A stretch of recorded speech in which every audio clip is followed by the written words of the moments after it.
चलो मैं जा रहा हूँ दोस्तों के साथ बाहर, मुझे आने में लेट भी हो सकता है। ठीक है।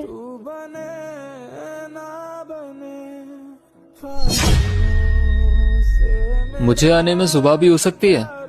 हाँ कोई बात नहीं। यार क्या हो गया है तुम्हें? पहले तो इतना रोक टोक करती थी और अब न कोई सवाल न कोई जवाब।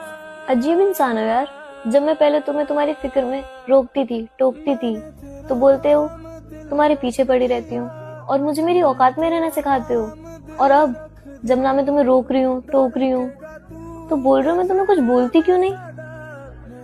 मुझे मेरी असली जगह पता चल चुकी है कि मुझे बस खाना बनाना है और तुम्हारा घर संभालना है, और मुझे औकात में रहना भी आ गया है। तो तुम फिक्र मत करो, तुम अपनी जिंदगी अपने हिसाब से जी सकते हो।